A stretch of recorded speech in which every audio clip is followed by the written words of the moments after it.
vibrant, diverse classrooms of India, a new chapter is unfolding. One where every child, no matter their abilities, is celebrated and supported. This is the journey of inclusive schools, where the barriers that once held students back are being torn down, and a future of equal opportunity is being built. Some schools have started with the approach of inclusivity right from inception. So in Vasant Valley School, the culture of inclusion has been very old. From the year it started, we had inclusive approach from the beginning. Although it has taken very long to have an almost ideal situation, we are still working very hard towards it. So we've never had to introduce the challenges students face. What usually happens is parents would come or the teachers would observe that the student is facing some sort of challenges, either academically, non-academically, behavior, and then we would start having meetings with the parents, we would discuss strategies. So we really didn't have to create any kind of let's say a workshop or a meeting. It so happened that because the school was inclusive from the beginning, it has flowed down very naturally over the years. And so now parents and teachers, students, even the community, the support staff, we are all aware that there are students with reading and writing challenges in our school. While a few other schools recognized the challenges that students faced along the way and adapted inclusivity as part of their approach.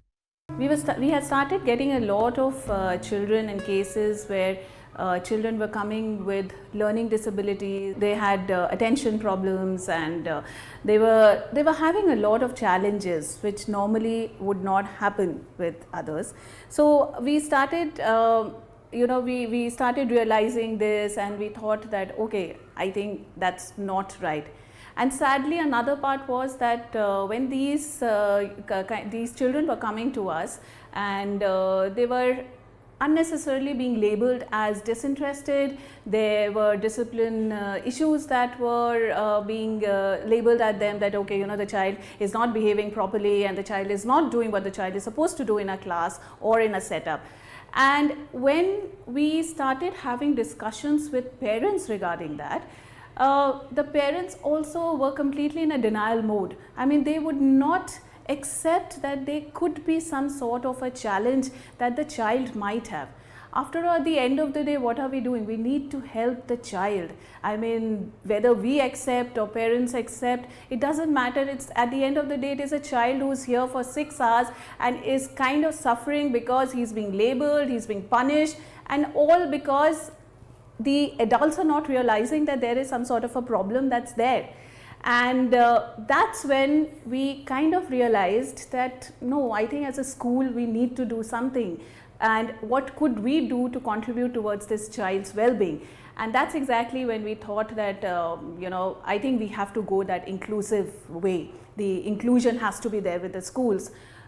Again, unfortunately, the education system in our country is not where all these kind of children are also taken under one umbrella, or they're taken care of in the same way as the others are. So that's where I think it just struck us that no, as a school we need to be inclusive and we need to try and bridge that gap and help these children. So I think that's where it just clicked us. The journey has not been devoid of challenges. The first challenge is raising awareness among all stakeholders, including teachers, to align them with the school's inclusive approach. When we thought about doing the inclusion in the school, in the education system, of course, everything, whatever you start new, comes with its own fair share of challenges. The first challenge, of course, which I had mentioned earlier as well, was addressing these challenges with the parents and the educators.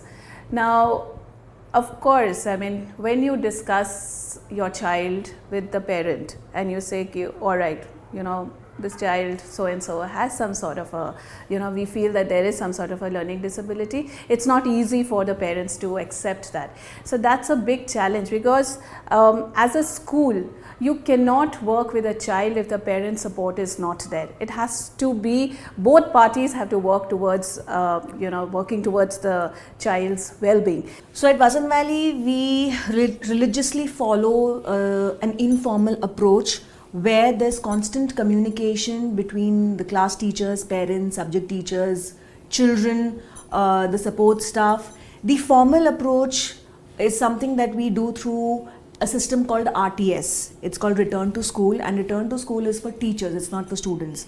And it is scheduled in our timetable where we attend these workshops that are a part of the school. Either someone from outside comes or we conduct it amongst ourselves. And in those sessions, we create a lot of opportunities for teachers to understand what is an inclusive approach and how we can work with students with reading and writing challenges, students who have emotional challenges, or any other challenge that we feel has to be addressed. And this doesn't have to happen immediately, it can happen over time, because we have an informal approach of constant communication. That also helps us a lot. And we also have something called a coordinator meeting that happens once a week. In the coordinator meeting also, we make it a point that, okay, so and so will need these strategies for better learning opportunities. So that's how we address this. Majorly, it's awareness and periodic workshops.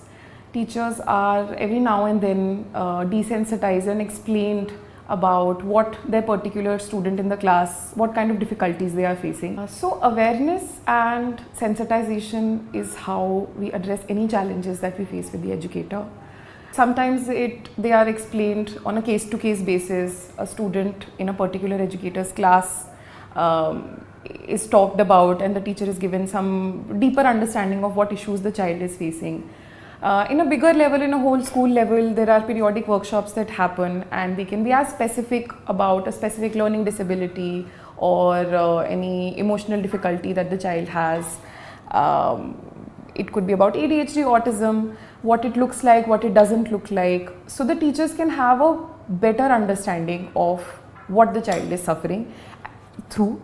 And once we have that buy-in, once the teacher knows what kind of support that the child is going to need from the teachers, from the parents, from the entire environment of the school, I think when the buy-in is there, the difficulties get less. So awareness, trainings, sensitizations. It all begins with identifying and screening students who might be at risk of learning disabilities. So usually what happens when they are in junior classes, the teachers start noting a lot of, we call it red flag. So we start noting that, this particular student or these students are not really in the so-called developmental, growth. And that's when we start noticing, observing, and we start talking about it amongst other teachers, so that it shouldn't be that अच्छा एक teacher ने बोल दिया तो मैं उसी assumption पे चल रही हूँ. If it is across, and we also see behavior, the children, behavior is one of the best ways to notice that, okay, the child is definitely going through some challenge, either it is emotionally or academically, socially, that is affecting his or her learning. And that learning can be in any kind of a situation, right? It could be in the classroom, it could be while they are on the playground, it could be while they are at home or in the bus when they're going back home. So observation, a lot of discussion, meeting the teachers, meeting the parents. What usually happens in a school is that the class teacher is the first person or the first point of contact for the child. The teachers have been sensitized enough, trained enough that they can screen certain children when they notice that the child is not able to meet the academic standards set for them in their respective classes.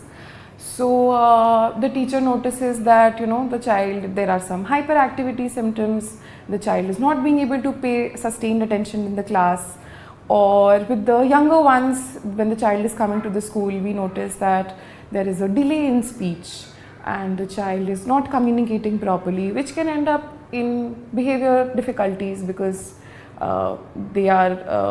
it's difficult for them to regulate themselves, and then the outbursts happen, hitting happens.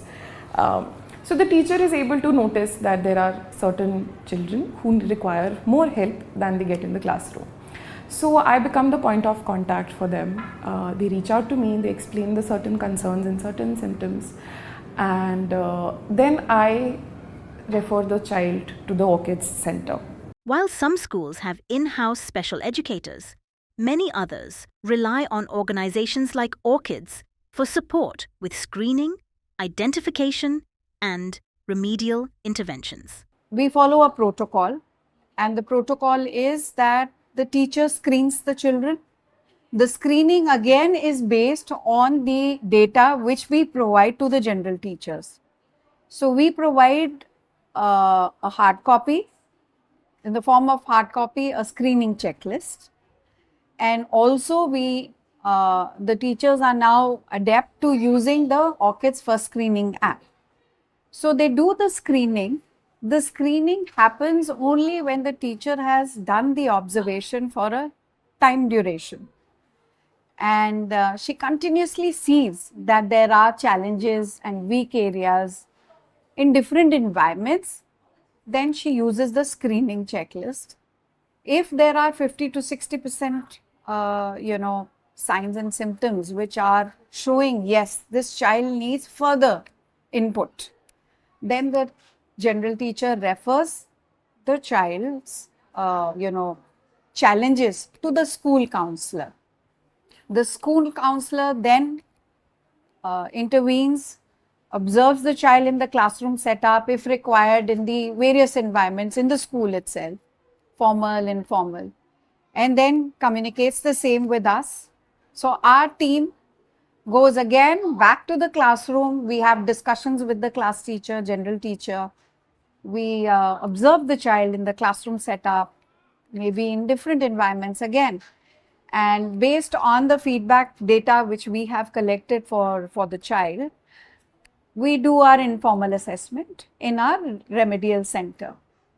So if it is, for example, academic oriented challenge which the child is having, maybe the child is finding difficulty in reading or writing or expressing their thoughts, not being able to mingle, socialize, not being able to pay attention or just zones off. So there are various aspects. So we look into it, we assess, need-based, maybe an occupational therapist assessment is required or a speech assessment is required, or the special educators do their assessment. We give the feedback to the counselor, then we have a meeting with the parent and we discuss, because we have our data in front of us. The discussion is done with the consent of the parents. We begin the interventions. So it is, we do not consider that the child coming to us has some kind of disability. We keep in our mind one thing, that the child is having a difficulty aspect in one particular area, because the kids who are coming to us are 3-year-old, 4-year-old, 5-year-old, and it's way too early to jump into the conclusion or labeling. So yes, when we start the interventions, when we do the informal assessments, we get to know the child is at risk for this and this. But it is not so very important to find out what the child has, rather than, without wasting any time further, begin the intervention. So that's the protocol we follow. Special educators take a host of intervention and remedial measures to work with children with SLDs to support them in their learning pursuits. The strategies that we use are remedial teaching. Remedial teaching usually happens after school hours for a lot of students, and there are many students with undiagnosed reading and writing challenges. So we create remedial opportunities for them after school. We differentiate the examination papers. We increase the font size on the paper. Extra time is given to the student to take the review. We also provide simpler content, when they have to learn or they have to understand a particular text. We also use a lot of audio visuals. That's one of the best ways to work with students with SLD. The center has been divided into open cabins where special educators and the subject specialists cater to the different needs of kids who are coming. It's been 3 subjects are being covered: Hindi, Math, and English. Along with the academic intervention, we also cater to the other areas which is occupational therapist caters to the attentional aspect, the children who really need intervention in those areas, gross motor, fine motor where they have handwriting issues, also, working on the memory, and it's like a holistic personality development. So again, it is every session which the therapist conducts, it's need based according to the child's need. So then we have speech therapists also catering to any kind of difficulties or challenges which a child is having in articulation, pronunciation, or stuttering or stammering, and various other so on. So all the therapies happen sequentially, again based on the need and requirement of the child within the school setup, within the school hours. So in my all-inclusive classroom, I try to use multiple ways of teaching. Instead of just giving verbal instructions and explaining verbally, I use a lot of visual aids, auditory cues, hands-on activities, and I also try to plan a lot of teamwork wherein children with special needs get a fair play and they also get to do something related to the activity. Now with respect to the IPs, it's a norm that each child, when they're giving an examination, they have to write the test with a pen and a paper. However, there are certain children with invisible disabilities like dyslexia, dysgraphia, who are going to struggle in a pen and a paper exam. With them, giving them this modification that you can answer these questions orally and you don't have to, you won't be assessed on this pen and paper examination. Giving extra time during a review. Okay, if everyone is taking 40 minutes, we'll give the student 20 minutes extra.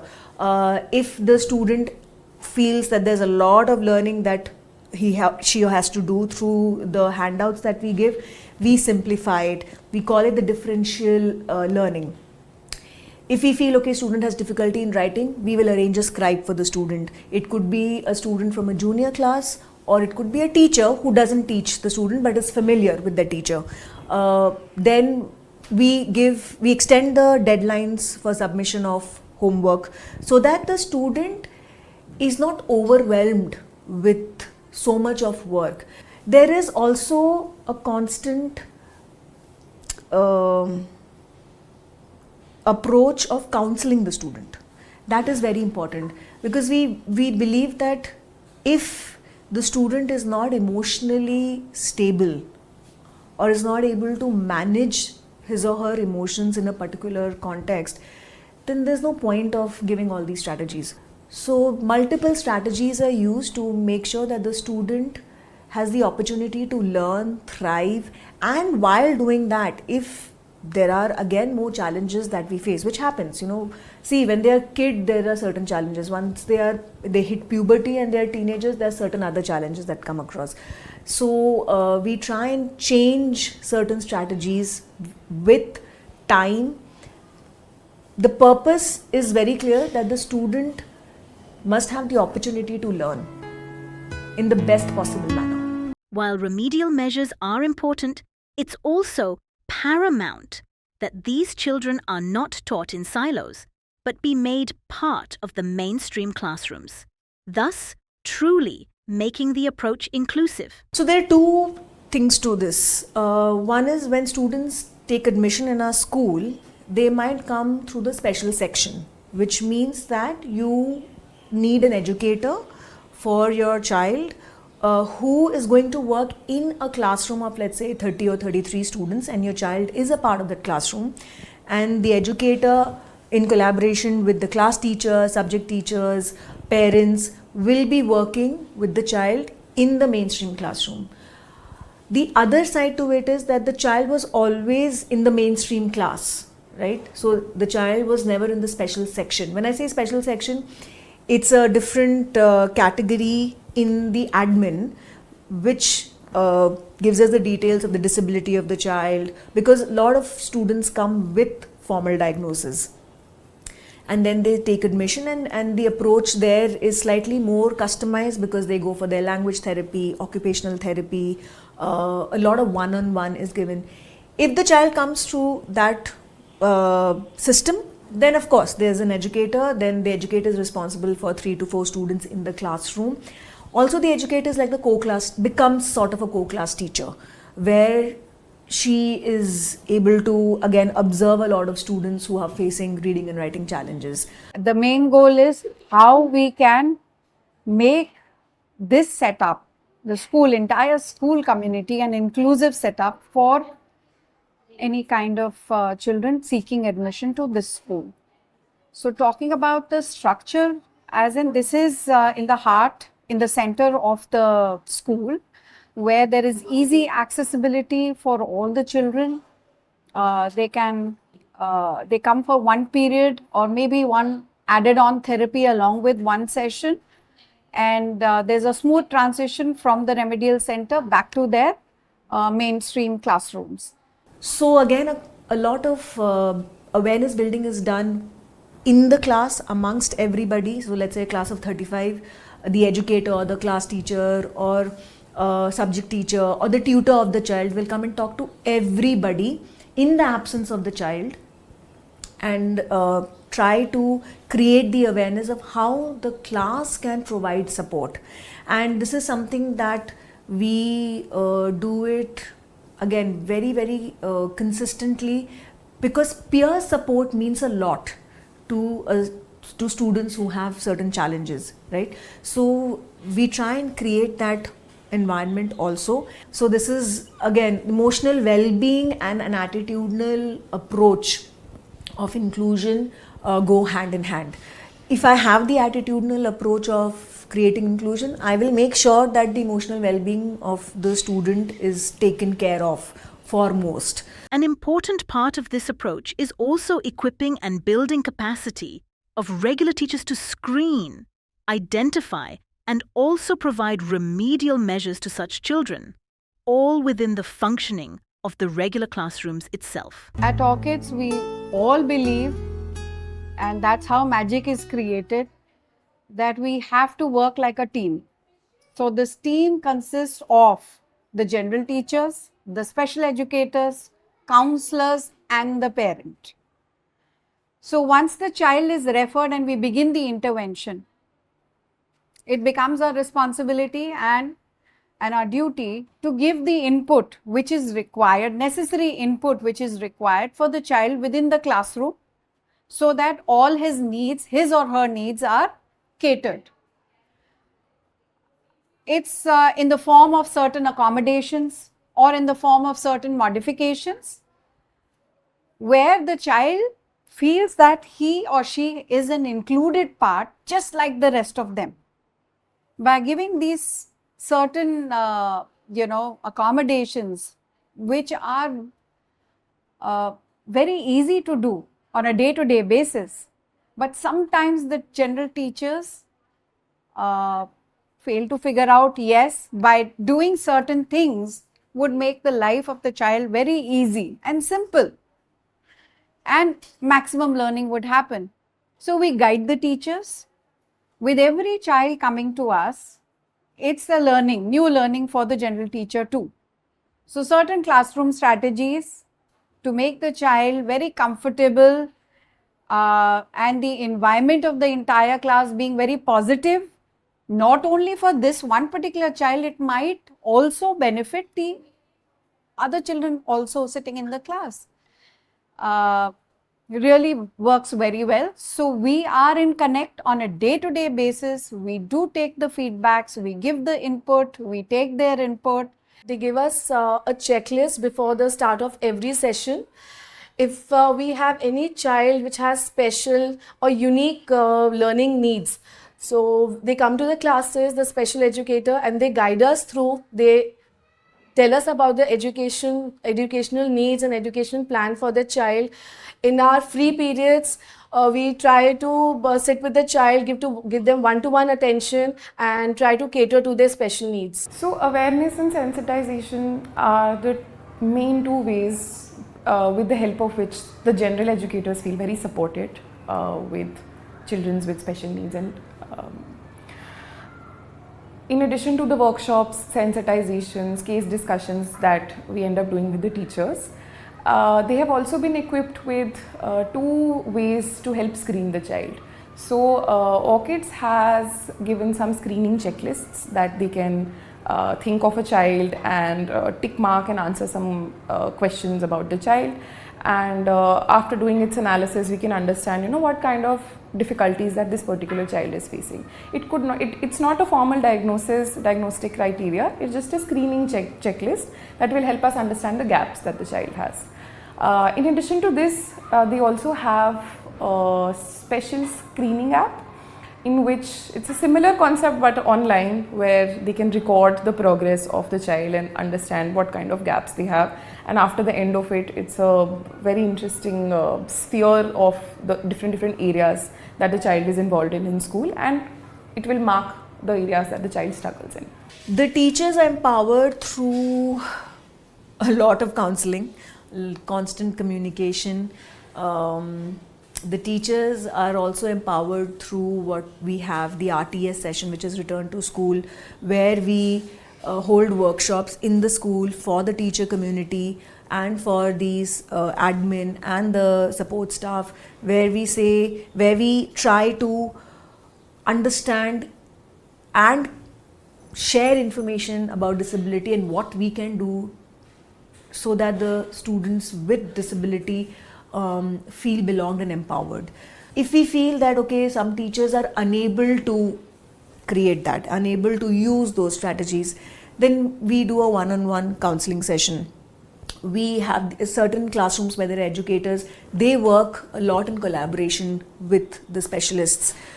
Sometimes, the educators would provide support to students in the mainstream class who are not yet diagnosed, who are not yet come into under the red flag category.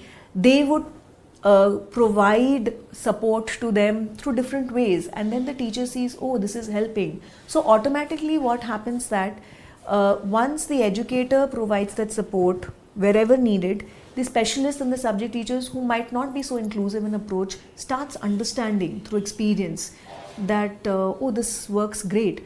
And so then that collaboration and cooperation that we wish for builds up, and that helps all students. It's also important that these remedial measures evolve as the student progresses into higher academic grades. After the informal assessments are done, we get to know the learning style, the strengths and the weak areas of a child.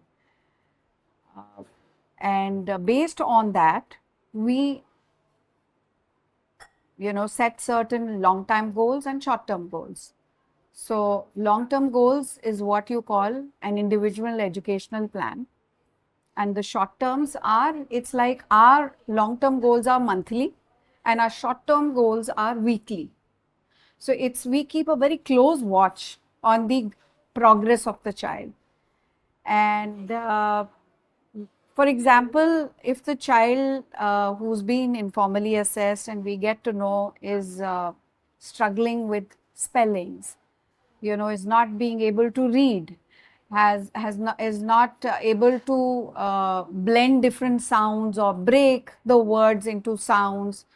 So for that particular child, we would use a phonic program, and we follow a Sunday program. Most of the kids coming to us, that is the base for reading. So that is the first step. And it is just not that the child coming for, is deficit in one area, we are not catering to the other areas. So we do it's like a holistic program which we plan for an individual child, which covers almost all the areas which are required for a holistic growth of an individual and a total personality change. The biggest challenge comes in the middle school.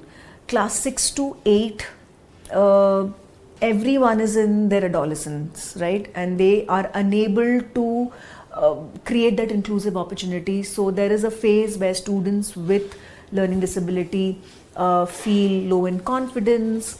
They are unable to use their highest potential. Although they have that potential, they are unable to use it because the peer pressure is so strong, right? I want to be in the cooler group, so I will do anything for it because I want that recognition, I want that validation.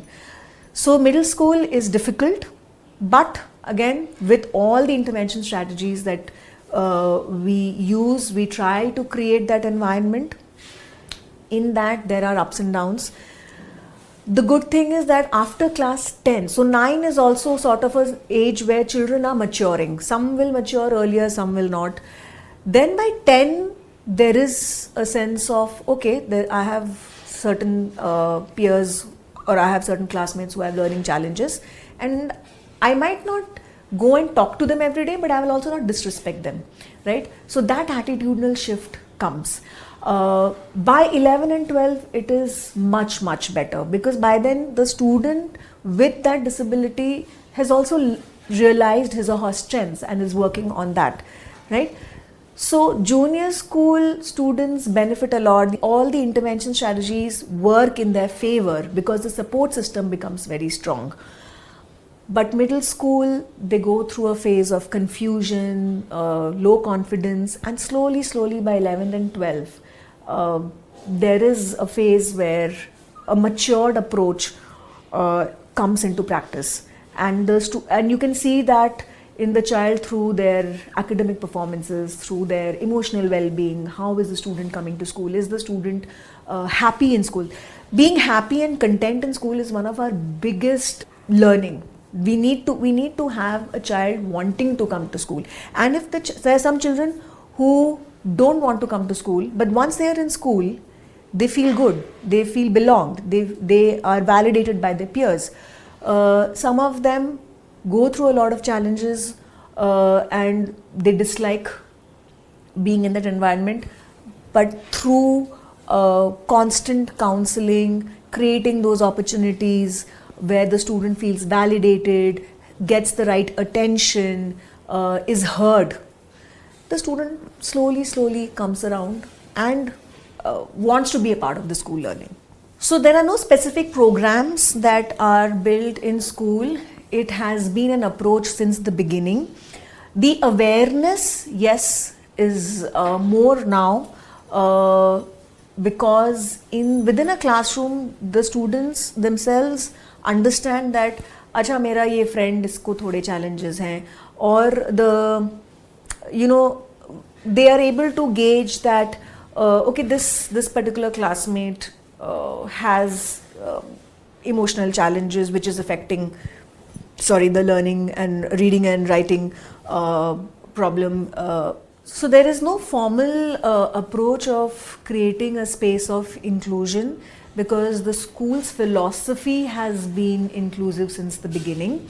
But recently, building more awareness amongst the students, teachers, parents, there is an approach from the Department of Education where they have told us that there has to be an inclusion committee or an inclusive club where teachers and the prefects and the student body also have to work towards doing workshops or doing activities where all children with disabilities are involved. So that's one thing that we've started in the past 6 months.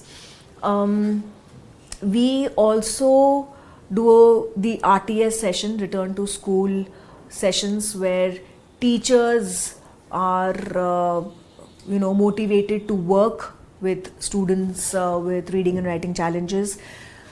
We also have role plays through the non-academic lessons. Let's say there's drama or there's music, where students, with all disabilities are a part of it.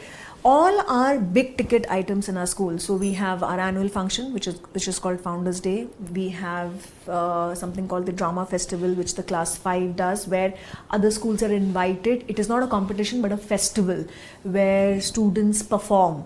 Though there are performances, theatre performances, and then there are either a dance or a music short interludes. Then there is an art marathon. Then there are inter-house music, inter-house dance. All of these have students with disabilities. The approach has become such that students with reading and writing challenges or any kind of a specific learning disability, their talent for art is visible. So their interest and inclination towards the non-academic spaces is automatically there. So we just encourage that. The Founders Day, which is we call it the Shadi of Vasant Valley School. It's a 3-day event. The students have to participate unless there's a medical emergency or there is something in the family that they are unable to. The policy is that everybody in school has to be on stage in whatever capacity.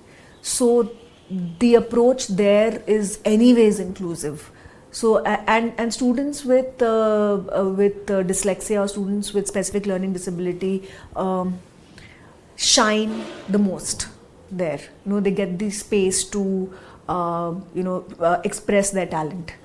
So yes, we try and create all those spaces that make students feel belonged. Once that space is created and we use the right strategies for inclusion, somewhere we have achieved 50% of what we wish to do.